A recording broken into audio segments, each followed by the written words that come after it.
Turn yourself off camera if you want. Good morning and welcome, everyone. We will get started momentarily. Thank you all for joining us this morning.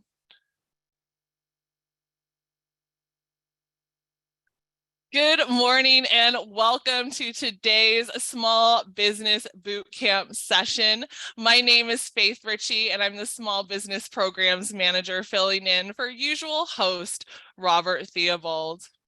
Now, for those of you who are unfamiliar with the Small Business Bootcamp, we always like to start these sessions by giving acknowledgement and thanks to our many community partners who, without their assistance and expertise, we would not be able to provide these free educational sessions. The Small Business Bootcamp was formally designed to assist small businesses return from the COVID crisis stronger than ever, but continues to provide content to assist small businesses prepare for success, plan for the future, and grow a thriving business. It continues to be a statewide initiative supported by our many community partners and hosts a content library and workshop series of extended topics. Our content library is a collection of more than 200 recorded webinar sessions covering many different topics, strategies, and tools to assist entrepreneurs and businesses succeed. So if you're looking to discover a new topic or revisit an old topic, we encourage you to visit that content library. Additionally, the Arizona Commerce Authority has other services and resources available to assist the small business community throughout the state. So whether you are looking to start, grow, or scale, there may be additional resources available for you. For additional information regarding these programs, small business services, Arizona at Work, and the Arizona Manufacturing Extension Partnership, please visit the Arizona Commerce Authority's webpage. Now, as we talk about looking to start, operate, and grow in Arizona, it's a perfect opportunity to also talk about the Small Business Checklist.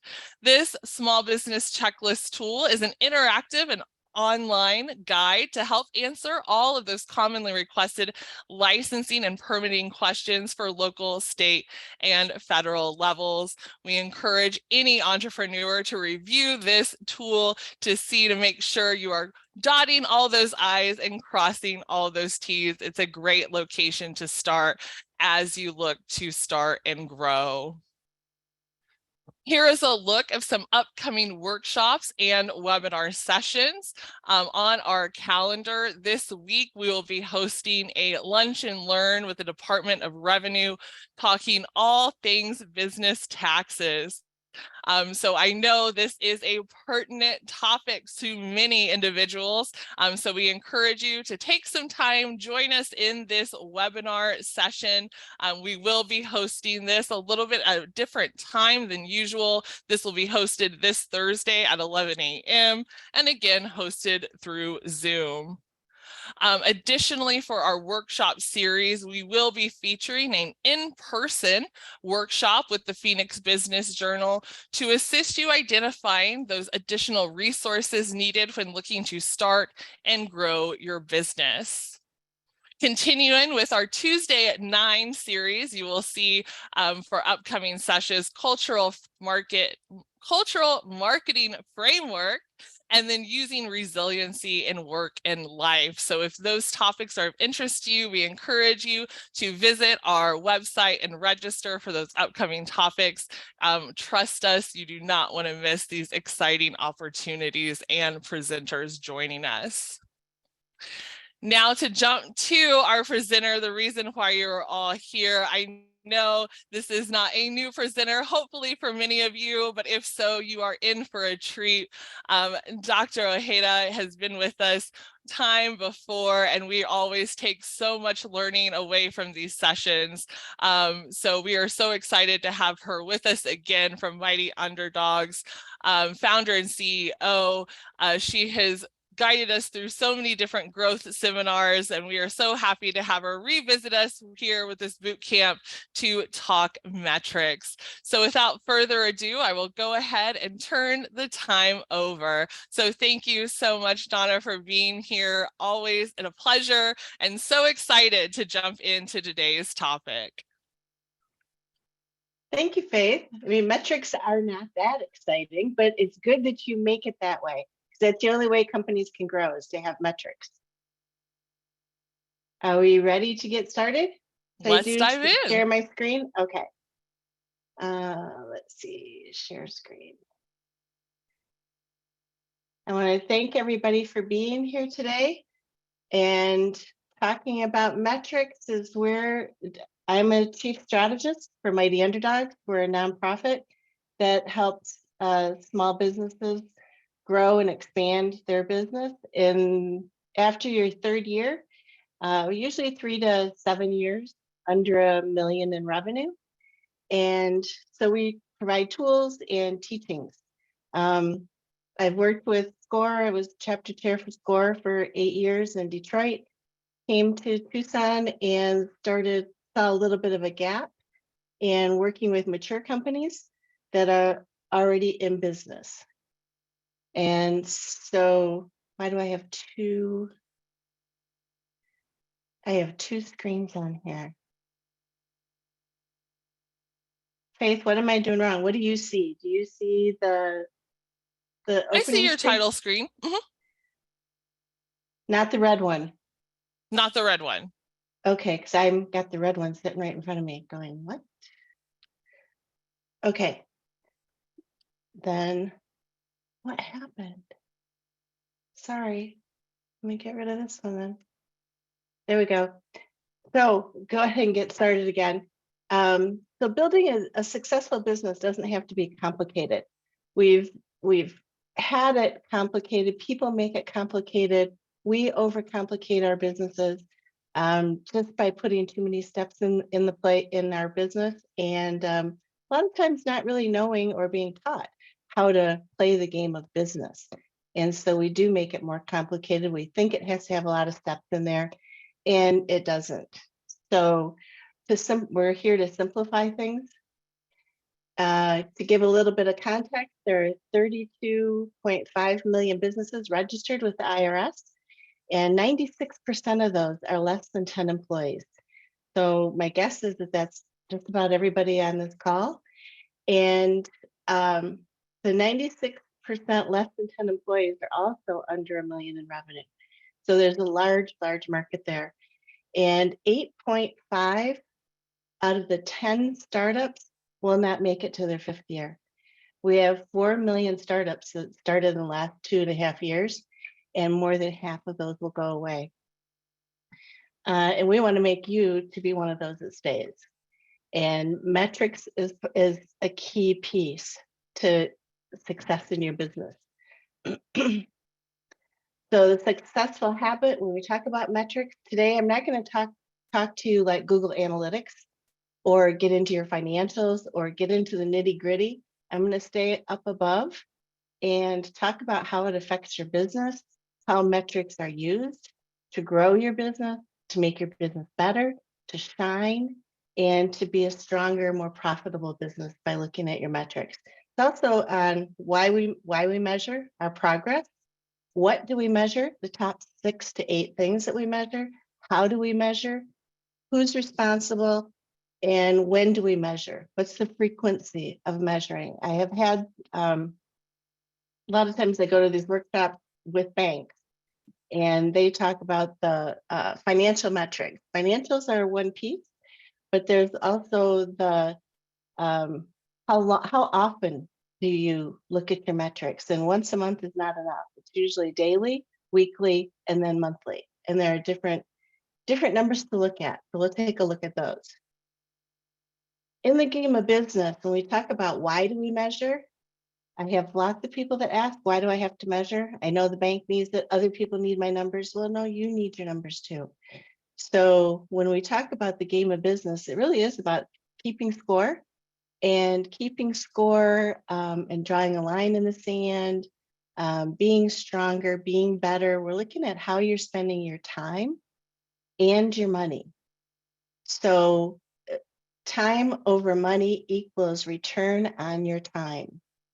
How efficient and effective are you with the time that you're using and the time that you're investing in your company? Not again, it's not just about the dollars.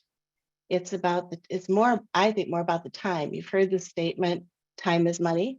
It is. So it's measuring the time. How do we measure the time and how do we improve our efficiencies?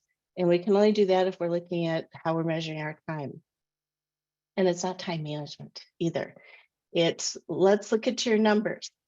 How are you financially? Are you financially viable? People use metrics to determine that. Financial and operational numbers are used and ratios. You see that in your balance sheet, your profit and loss statements, your cash flow statements. Are you a good steward of the funding that you're given? The funding that you're given is sales, but people also help you with their resources, their time, their effort to help you grow. And what is your time worth? I like to look at the way we run our business is I always wanted to be a surgeon because the surgeon, how I see a surgeon is everything is prepared for them in advance by someone else. They show up, they do their surgery, they cut, they slice, they're in and they're out in the least amount of time, and they get paid the most. So, how can I build tools and resources to help you be prepared so that when you do your job or when we come in and help, we're in and out quickly? Or your numbers are so good. When I say good, it's not a judgment of good or bad on higher level. It's do you have numbers that we can take a look at? If we're at a 10, are we getting to a 20? How are we going to get to a 20?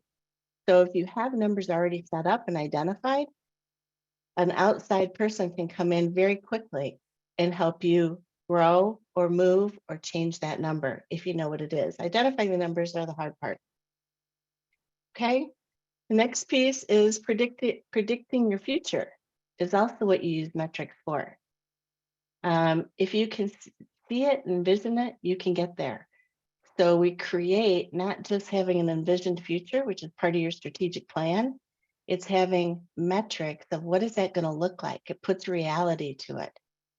So when you start putting numbers out there, speed of delivery, how many employees you have, it starts making your envisioned future much more predictable and doable, and it will happen. You use typically 2 to 3 in an organization are predictable numbers. They're leading indicators. You hear economists and government looking at the job rates, job creation rates, the unemployment rates, GDP growth rates. We watch the stock market. A lot of those are leading indicators that affect your business somewhere along the line. So we find a couple of those to look at to tie your business to. And do you understand your business? That's what numbers are about too. People looking to, and when they ask you about numbers, do you understand what it is that you're doing? Yes, you make great widgets. Yes, you have great service, but do you understand what it is that you're doing and what you're doing that drives your numbers to move the dial? And that usually takes, if we start collecting numbers in your third and fourth year, because it takes a little while to figure out and understand what it really is that you're doing and to be able to get a track record of what it is you're actually doing. So you create a path and you're counting your steps and you're counting your activities and counting and measuring your your movements. So it takes a little time to get to that spot. And I have another company that's been changing over the last 3 years. They've pivoted because you have workshops on here, webinars on here, talking about pivoting and how to pivot, how to change your customers, how to get more resources, how to get more sales. When you do that, it changes the complexity of your business. Your numbers will change. Are they changing in a good way? or are they changing in a bad way? In good meaning, are you getting increasing profits? Bad, is it costing you money to make the change and grow? So pivoting can be very expensive, but pivoting also is sometimes essential in continuing the success of your business. But movement costs money. So then we also use metrics to resource effort, resource allocation, capital, labor, and suppliers. So your capital needs will always change. And what is that? Some say I'm in a service business, I don't need capital. Well, you do need capital because that's resources. How do you make money on the money that you've invested in your business? Software, subscriptions, hardware, all of the activities that you use around doing these webinars cost something. So even if it's a little bit of money, it's still capital investment in your business. Okay, that's what we use numbers for. Identify problem areas. There's usually one or two areas that you want to target. And a problem doesn't mean that there's been an upset someplace. A problem could be something that's not flowing as well as you would like, something that's taking you more time than you would like. Obviously, wherever there's a customer complaint is a problem, but those are easy to identify because your customer will help you find them. But in your own business, when you're trying to be better, so I always encourage people to look for something, places that aren't moving like you would like or getting the expected results. We always have employees, someone or a supplier or a vendor or a customer that's a problem. And it doesn't mean you get rid of them. It's using metrics on how to improve and teach and get better at what you're doing with that person. Okay, it's a short period of time, usually just for 1 quarter. And if you can't get it fixed in a quarter, then you make other changes. Efficient use of your time. It's somebody that's taking more time because remember, time is money. So if they're taking a lot of time, either to complete a job or to get a job, then it's costing you money. So how do we use metrics to show that and help the person or the customer improve? Okay, now what do we measure? I get a lot of people to ask that question. First, ask, why do I have to do it? Which we just went through all the reasons why metrics are important and what we look at. It actually makes the game when you start looking at your metrics. So then the next piece is, well, what do I look at and where do I get it? Where do I start getting numbers? So this sheet you cannot see, you may not be able to see on this presentation, but you will be able to go back and take a look at it when Faith gives it to you as you can download. I think, Faith, can they download these presentations or do they just view? I'm going to jump in. Okay. I do believe that you can download them, and we do have that link shared here. Okay, great. Thanks. So you could take a look at this. This is a large, these are just some numbers that you can start to look at. I have some historical rear view mirror numbers. I have some current numbers, and I have some future creation numbers. So when I say future creation, that means that you put numbers out there of what you think you'd like your business to look like, or how you think you'd like to have your business perform. And so you put in hurdles to jump to or to reach to. Okay. So this sheet is for you to look at that. And to prioritize, because there's probably 500 different numbers. Google Analytics are also part of it. I am not going into Google Analytics. I've attended enough of those workshops. I think many of you have gone to those webinars. And I know that Albert is on here and he can help direct you. Or Albert, this would be a good time to talk about maybe that you have Google Analytics in your system that people can go back in your boot camp and pull them out. Is that correct? Hi, Donna. Yes. So each presentation within the boot camp has the presentation slides that are able to be downloaded for those directions, as well as the additional resources provided by the platform, Google or others. So you can get those depending on that presentation. So the slides and handouts are attached per presentation link. Good. As I said, I know I've seen some of the Google Analytics. They go very fast. They're very detailed. and SCORE has many of them as well. There are several, Google has them as well, and of places that you can check on how to get to your numbers. I've been working on mine, and I am not a numbers person. So it takes me many, many, many, many times to even try to figure out what the language is. But that's part of picking numbers and picking data that you like and that you are attracted to, and numbers that you can use and depend on. So thanks, Faith. No problem. And for those of you who may be having trouble finding those, you can always reach out to us directly. I will put my email in the chat and we can send those to you. We're also having another Google Analytics webinar coming up in a few weeks. So you can be on the lookout for that and get the newest updates for how to gather those numbers as well upcoming. So happy to share that information as well in the chat too, Donna. Good, thank you. And a tip for you people that are going to or interested in watching the Google Analytics webinars, I sometimes get very overwhelmed and not know what to ask them or what to look at, and just kind of feel like I'm talked to, which is good, and you are. But there's some questions that you can ask. If you look up what kind of metrics you want, how you want to measure your company, then you can ask the Google Analytics people and tell you what to look at, what numbers to use that will address the results that you're trying to get. Instead of you trying to guess and understand all the numbers and where to get all of them, it can be very overwhelming. So ask the presenter, here's what I'm trying to achieve. What numbers should I be looking at in your system? So that's a help. And prioritize the ones that you want. Again, don't use all Google Analytics. They're just one piece of it. Don't use all financials. Don't use all of anything. Pick a little bit of everything and see which numbers work best for you and what you're trying to achieve. Priorities have a start, usually start at the top. Oh, prioritizing starts at the top. Meaning priorities are set by you, the CEO or the owner, of what you want to track, because you know how you're trying to steer your company. You know where you're trying to go.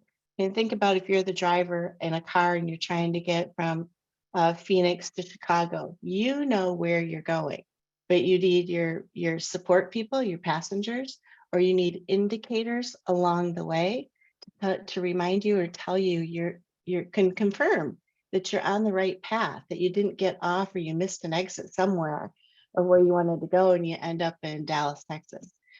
So your priorities are really set by you, of what indicators are you going to use to make sure that you are on the track that you want to be on. Use top 3 to 5 focus areas, and what your number one will be. Like you're going to, in the example that I just used, you're going to Chicago, you're not going to stop early, you're not going to go past, you're not going to go to Detroit, you are stopping at Chicago. That is your number one priority. Yes, I might like to go to Detroit, or I might like to go somewhere else along the way. That's part of pivoting too much. And stay on focus of where you're trying to get to. And take a look at the issues that have the greatest impact on your company. What issues have the greatest impact on your company? That one you have to think about a little bit. There's usually 3 or 4 things that you can't change that I talk about in my barriers to growth webinar that I did in January of last year, or July of last year. And I talk about the barriers to growth being external forces that you can't change, like where to get workers, recessions, resource allocations, supply chain interruptions. Those are all things that you can't control, but they affect. So what has the biggest impact on your company? I have a person now called Nikki Butter, and they're trying to make everything themselves. They need to outsource some of the items, and so to make more money. So you use numbers to see what numbers do you need to be at to make changes and pivot in your company. Fourth, you look for a 3-year horizon, current year and next quarter. Those are the 3 areas that we take a look at, kind of balances out your path. You don't want to look too far because too many things change. For small companies, I find 10 years is a little far because they're going to sell before then, or they're going to pivot a lot of times before then. So let's take a look maybe at the 3-year, like I put on this presentation. The 3-year horizon is usually a good number. Even though you'd like to get everything completed in 1 year, some things just take longer. So what can you do in a 1 year? And in order to get the 1 year done, what things do I need to do in 45, 90-day increments in order to complete the 1 year? And the 1 year is based on the 3-year. So you have metrics that go together and match up. So think about that when you're pulling out and measuring your growth and your progress in your company. Okay, and how do we measure? Okay, I talked about standard corporate numbers. You have 3 groups of numbers, and most of your advisors, accountants, outsiders, anybody that helps you grow your company, even employees, will ask some of these numbers. Standard numbers that you see all the time that get asked about are your financial and operational numbers. Those are your ratios. You hear being asked that quite often. Those are rear view look numbers. Those come from what you've already done. And the way that banks use those, or credit systems use those, or loaning agencies use those, is they're using those numbers, not necessarily to only look and see if you're profitable or if you're losing money. You're going to do both of those quite regularly, lose money and make money. They're looking at how well have you made decisions. Do you know your numbers to make smart decisions? And so those are the minimum, the financial and operation numbers are the minimum you need to operate and run your company. Again, those are rear view. You've already made decisions. How good of a decision maker are you, and what did you do with the decisions that you made? The next set of numbers are smart numbers. There's typically 2 or 3 of those in any organization. Those are leading numbers, things you're using right now, like sales goals. We want to get 4 more customers by the end of the quarter. We want to get 10 more customers by the end of the year. We want to onboard 6 new employees. Those are current smart numbers right now. We want to improve our morale and our culture. In that, those are measurable. You can measure them. And let's see that item. It says leading indicators. It's like, what's just right around the corner? So right around the corner is the 1 week, 1 month, 1 year, and 3 year. And then you have your critical numbers, which we talked about where there's a problem. So you have 1 or 2 target areas that are critical to your company, and you need to make them better, and they need to get done quickly. And you focus on those quickly. So, and you focus on them short term. Sometimes you need to pull in revenue quickly, or close on your accounts receivable. And you might put your salespeople on it, you put your accountant person on it, you put your bookkeeper person on it, and you put yourself on it. So you could put 3 or 4 resources pulling in invoices quickly. So accounts receivable, pull that money in fast. You don't do that all the time, but you may need it for something you're trying to do. Okay, that's what a critical number would be. And how do you come up with a number? I have many people that ask that. How do you pick the right number? Well, there's not really a right number when you're getting started. There's a number that you think influences the decisions in your company. You pick a number based on last year's performance or the last 6-month performance. So you do have to look backwards and see how you've been making the decisions in the past. What's a good number to use? And then give yourself a little bit of a high and a low, so you have a band that you're working within. And you'll hear people talk about, if you go outside, it's risk tolerance. When you go outside, above the +2 on this chart, then the line might be red. You'll have a color indicator saying I'm out of compliance, or I'm out of where I wish my goal would be. I have too much. Some would say too much revenue. Can you have too much revenue? Yes, you can, because you don't have enough employees to support the growth. you don't have enough resources to support the growth, it becomes a negative. So that's one of those, too much of a good thing becomes a bad thing. So you really want to put those parameters in there of what is your top number that you can do based on the resources that you have available, and what is the minimum that you could do. So you have a maximum and minimum, and it's red, green, and yellow.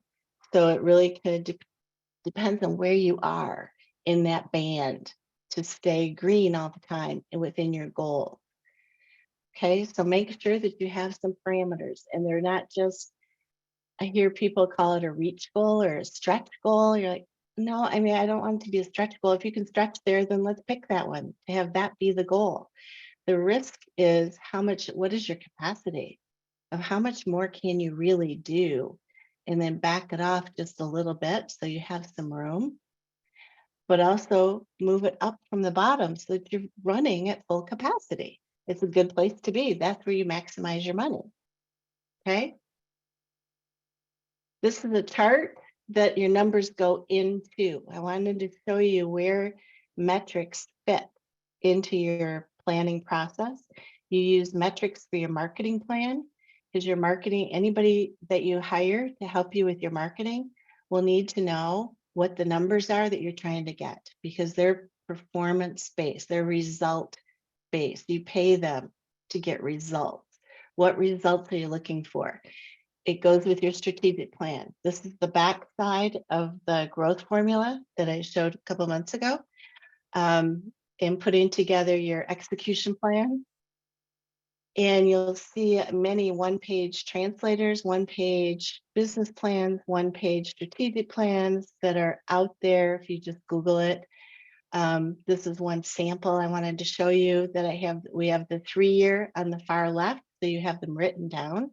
Your 3-year goals, your 1-year key initiatives are in the middle, and then your 90-day or 45-day, depending on how you choose to do your planning. Goals are on the right-hand side. The yellow boxes is where your metrics go. I try to put 3 metrics in each of them so that you know what you're trying to achieve on a quarterly basis. What is the goal for that quarter? And when you break it up for the 4 quarters, it should equal your 1 year. And your 1 year has to be a percentage of the 3 years. So so it's really knowing what is your overall goal, and then how do I break it into small bits so that they're achievable? It looks like this.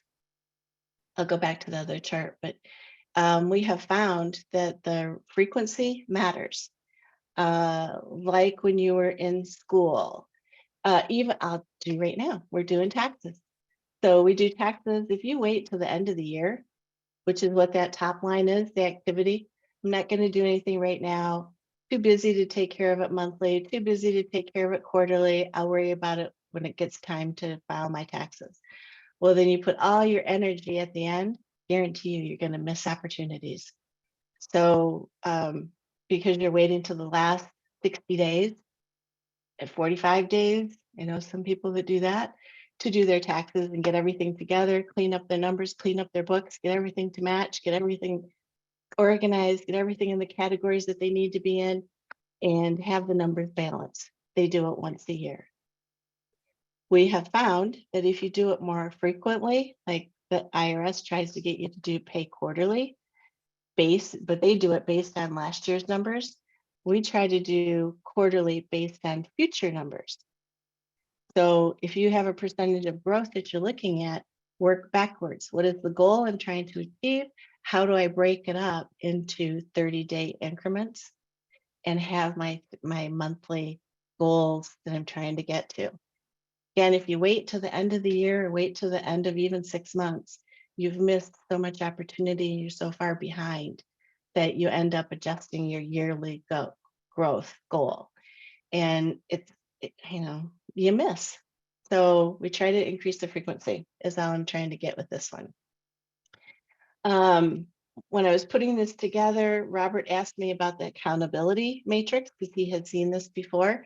This goes in with the who part that I'll talk more about in a bit, but I wanted to show you the form of what the form looks like. You can make up your own.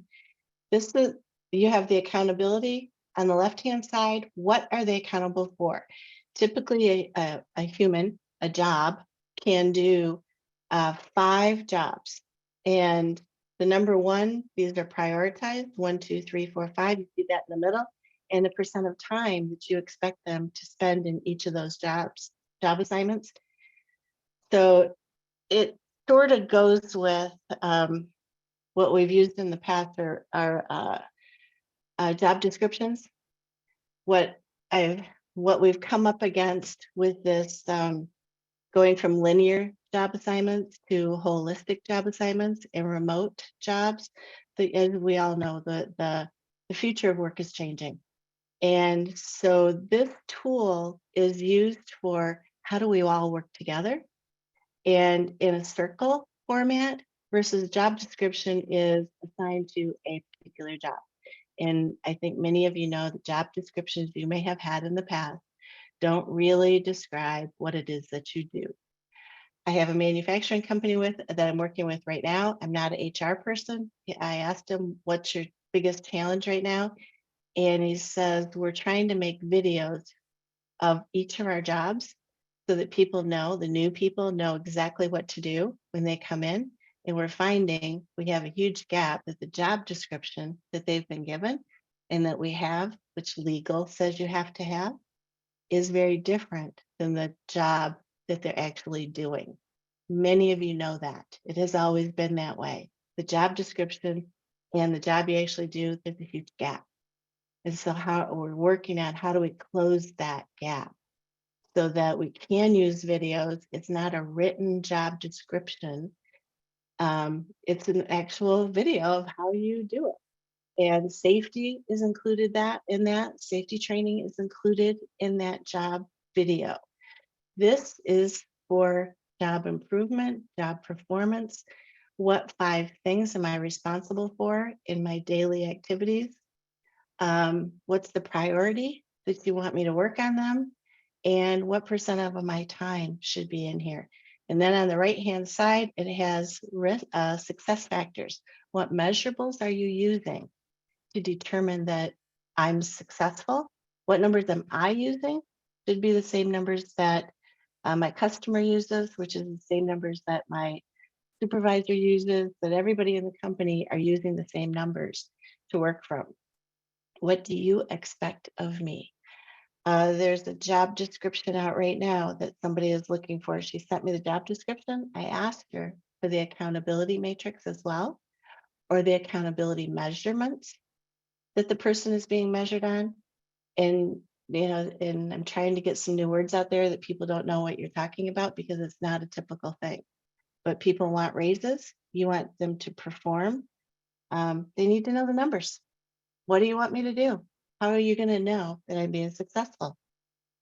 Okay. And the last item on there that's the last box on the left-hand side is empty because I think you should have metrics in there for personal growth as well. Because if a person doesn't have personal growth and you don't allow them the time to have personal growth, they won't grow. And growth is the only way that people can get paid more and add greater value to your company. So you need to measure what is their personal growth? What are they doing to become a bigger person? If they become a bigger person, they can add greater value to your business. So for me, this part is really important in order to make your strategic growth plans happen. Each individual has to grow and perform with numbers. Okay. And how frequently I use that a personal accountability sheet. We talk around it when a person's new, about every other week. And after they've been there for 6 months, we reassess it again because your job's changed. What you were hired to do, I told a business owner, you just hired a person and she is going to solve your pain points right now. If she's the right person, she'll have that job mastered in 4 weeks. Now, what are you going to do with her? So that's growth. What else is there for that person to do that will add greater value than just removing your pain points? So think about that, of how you're leading your people to grow your company. Then you have to graph it. How do you communicate that that the business is growing, the tasks are growing, a department is growing? Your flow charts are getting better. How do you show growth inside your company? You have to graph it. It has to be visual, posted somewhere. Frequency, you have 6 data points, not just 2 or 3. It takes 6 to spot a trend. Just because you have an outlier number, sometimes we have those, they're just outliers. And so let's look at some more data points and see if we can repeat the outlier, or if it was just a thing that happened and you drop it off. My son goes to U of A. He has a class, they take quizzes or little mini tests every week, and they drop 2 of them, the score. So obviously you drop your 2 lowest, because you're going to have outliers. You're going to have bad days. You're going to have things that don't fit. So you need to have those. Measure what's important, not what's easy. I want to say that again. Measure what's important, not what's easy. Many times I suggest to people, start with easy. It's okay.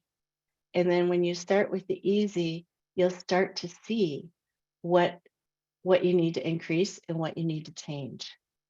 And you'll start to see the value of the easy numbers, that if we just change these up a little bit and maybe add some that are more difficult, a difficult reach, a difficult learn, somebody might have to learn something new, might have to acquire a new process or a new way.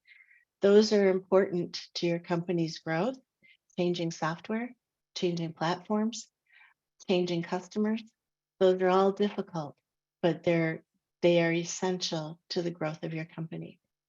And use absolute numbers, not percentages. Absolute numbers, not percentages. The example that we used is in Federal Express. They had a new CEO. I know your companies aren't this big, but it's easy to see. That's why I use it. They were trying to get to 0 defect, and the quality control person said, we're really, really good. We're at 98%, 98%. Does sound really good. I mean, that's like the 4 point. You're good. And can't get better than 98% because you're going to have some errors. He asked, how many is that? The number came back because the quality control guy didn't know. He came back to the next meeting. That was 360,000 packages that were not delivered. So 98% sounds really good, but 360,000 packages is not acceptable. So the numbers matter. Don't do percentages. Okay. I'll just take a quick check. Faith, do you have any questions out there? We do have one question in the Q&A. So the question reads, when you evaluate profits and efficiency of tasks, how do you evaluate the human interaction and relationship building? This does not have a cost value to it. Oh, it does. It does. It has a direct cost value to it. That I'll go back. I think that question probably came earlier. So to use that accountability matrix that I provided, this one, it shows up. So when you talk about the relationship building, what should that look like? How do you measure? I mean, think up for yourself. How do you know what is the cost of a good relationship inside your company? What effect does that have on your company? So this is a chart that you would use. What is it exactly that person is supposed to do, and how do you see it? And you break out each step and you measure each step. So I hope I answered it through this sheet when I described it. What I also use this one for, because it was recently, just yesterday, is a person wants to get paid more. And so, well, then it has to come out of this chart because the metrics have to increase. You don't get a pay raise doing the same thing all the time, because that doesn't add value to my company. I need to increase the metrics. They don't have to be unreasonable or unattainable, but increase it somehow, because they've worked for you for a little while. They should have some efficiencies in there. They should be building in efficiencies. And so put it in the success factors. What does success look like? How does the employee know that they're successful or not, or they're doing what you think they should be doing? And I think, you know, what I try to encourage you as the owner or the founder is, you know what you can do. So what number, how do you know you are successful in doing each of these tasks? And then write down what you can do. Well, I know I can do 10 in a week. So if I can do 10, I'll give you a break. You do 8. They should master 10, expect 10, because that's, I can do it myself and get 10. So if you're paying somebody to focus on it, move it up to, I don't know, move it up to 15. I go high. I would say 20 and then let them negotiate down, because they will. So this is really kind of your promissory note and expectations of how you're using their time. I also had a person not able to complete. I said, task number 1 and task number 2 were not being completed to my efficiency, is what I expected, my expectations, because I needed the output to do my job. And the output coming from this person was behind. And so the metrics needed to be adjusted, or something needed to be adjusted. We reviewed the sheet, ended up, she couldn't do number 5, she couldn't do number 4, she couldn't do number 3 because she was having some other issues in her life. So we narrowed it down to 2 things. He said, well, if you're only going to do 2 things, then the value is cut in half. So that means your compensation is cut in half. Now you have a choice. What would you like to do? All 5 of these things, or just 2? I'm okay with 2, but you only get paid for 2. So people get to choose. Okay, and I want to get through the rest of these. I just want to take a quick note in there. But that's how you use metrics. If you have metrics in your company for each person, they can manage themselves. They know what to do. They know what they promised to, so that you don't feel like a person's underperforming, because they know they are, but you have to tell them and say, can I help you? How can I help you? Do you need a class?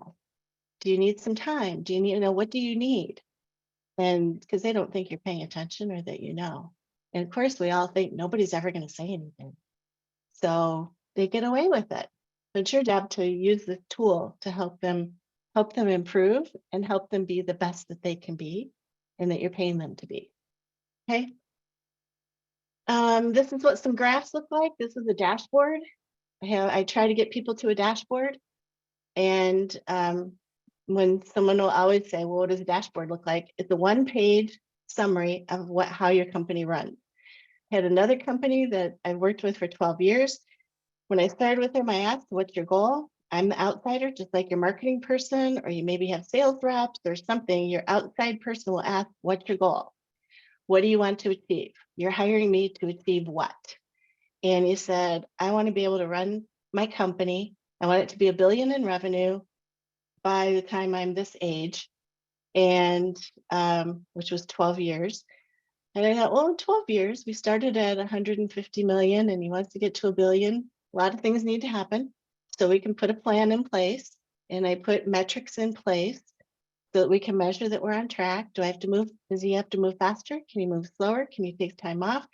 It sets your pace for your company and how fast you want to grow. And I want to be able to run my business from an island. I'm like, okay, all right. I like scavenger hunts. So we had to build a dashboard. He said, what's a dashboard? And so in order to build this dashboard, you have to have consistent numbers in a system inside your company to run consistent numbers so that you can just print out a report.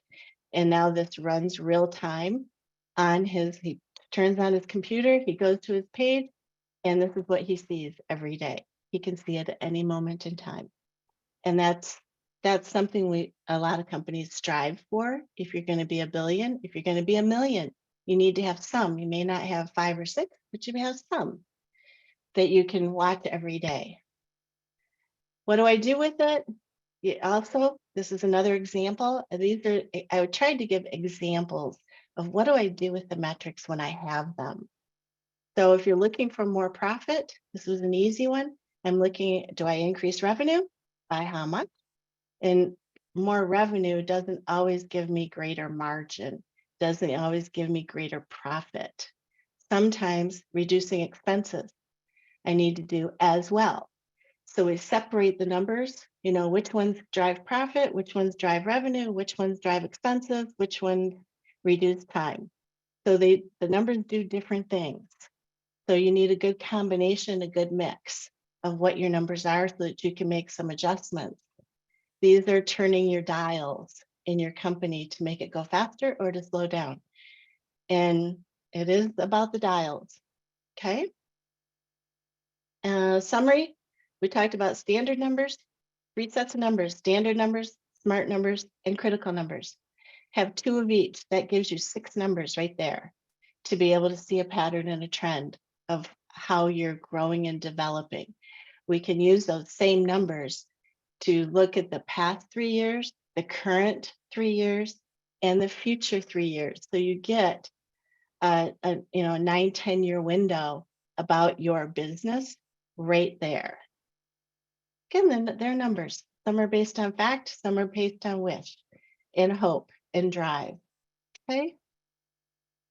And where do you begin? Start with why are you measuring? Know why you're doing it. What are you going to measure to get that, to support the why? How are you going to measure it? Who's going to be accountable for those numbers? And review it every 30 days. And remember to implement corrective action. Nobody's in trouble. It's just how do we correct it? And correction is what number did we expect? And how are we going to get there? Again, if you're too far up, it's not always good. And if you're too far low, it's not always good. Because you plan for numbers, a certain level of numbers that all your business spins on. Okay? And contact information. So get started on your numbers, get collecting. I'm happy to help and review, anything to support you and help you go. Because we're trying, I know many of you out there like to do it yourself. That's why you're an entrepreneur. So I let you do it yourself. Just if you know to use a Phillips head screwdriver or a wrench or a hammer, sometimes getting a little insight on which one works best is helpful. So I'm happy to help in which ones work best. Thank you, Faith, for the time. I really appreciate it. Excellent. Thank you so much, Donna. There was a request in the chat to see your very last presentation slide right before your contact information. So if you can share that, where to begin one more time. But we do have just a few more moments before we wrap up today's session. So if there are any more last minute questions or lingering thoughts, please do not hesitate. Please post those in the Q&A or chat right now. We will be monitoring both of those for Donna, but she always leads us with such a great discussion for how you can improve and grow your business. So thank you so much, Donna, for that discussion. Shanna, in the Q&A, can we receive the recording? And I'm sure everyone is wondering, how can we revisit this information? Donna always shares such great insights that I'm sure you will all want to revisit. This recording and presentation will be available to rewatch on our website at the Arizona Commerce Authority boot camp. And that link is in the chat. So it's the same website where you went to register. It is part of our content library. So you can revisit the recording. You can review these slides at your own discretion and time as it works for you, especially as you review and plan for your own business. As Donna said, as you take that on at your own pace and time. So you can always revisit those recordings and slide decks there. So great question. And then we'll go back. Donna, your contact information, if you could post that slide one more time. We have lots of tools on our website of all different kinds because we work in all areas of your business. I wanted to give a little testimonial for the boot camp because I use it quite a bit as well to see what you're being taught, what you're being told. And what I like best about it is you put in a topic and it gives you all of the presentations, all the webinars that are around that topic. So you can kind of pick and choose, and it gives you ideas of something that you may not have thought of. You're looking for one thing, but they've grouped it with other topics that are similar or related to. For me, it's kind of like Amazon shopping. You know, I went in for one thing, but here's like 5 others that are similar or related, or you may also like this. So it's really, really helpful, a great tool that, I mean, for me, the pandemic has been wonderful in getting this type of an opportunity put together, because it did cause you guys to put the boot camp together. Yeah, definitely. Gave us a new idea, right? A new thought to expand. Naomi in the chat does have a question. What if you're just starting out and have nothing to measure? Then I would spend my time doing other things. Don't measure. Don't get bogged down with measurements if you're just starting, because no one's grading you on your numbers or grading you on anything at this point. It's really focusing on your marketing and your sales and getting a good website together. And then what did we do? Our company, I started this one in the last 2.5 years. And so I've started using Google Analytics and to assess my website, because you can assess if your website is working for you or not. I would encourage you to spend time on that, getting your resources like your website to run efficiently and effectively, so it will show you, Google will show you what numbers you're working with. I mean, out of 1 to 100, mine's at 42. So now I have a number, and I got that number like 2 days ago. I'm like, oh my God, I thought it was better. It's not a good or bad. It's just our mind says, well, I should be at 100%. Well, no. And then it gives you a list of it gives you probably 50 metrics that you can work on. So you don't have to make metrics. They're already out there, and they're available for you. And Google will help you with your website. If you improve your website and it's clearer and better, it can increase your sales. And increase your marketing activity. So that's where I would spend my time if you're just starting. If you're under 3 years, metrics are good if you're 3 years and above. Excellent. Thank you so much for that answer, Donna. And thank you for that question, Naomi. And again, don't forget, we do have an upcoming webinar session for all of those Google My Business updates for February 28th. So hopefully you can join us so you can get all of that information for how to get started so you can grab those metrics that you need. But that brings us right to the hour. So Donna, thank you so much again for taking the time out of your day to spend the hour with us to share this important information with our entrepreneurs on the line. For the rest of you joining us today, thank you for taking the time to learn with us. We are so excited to be back next Tuesday at 9 a.m. with our next boot camp session. But don't forget, we will be hosting a workshop this Thursday with the Department of Revenue. So we hope that you are able to join us for that extended lunch and learn and ask your business tax questions to those experts there. But until then, we hope you have a wonderful day and week, and we will see you next time here on the Arizona Commerce Authority Small Business Boot Camp. Until then, have a great day. Goodbye. Thank you.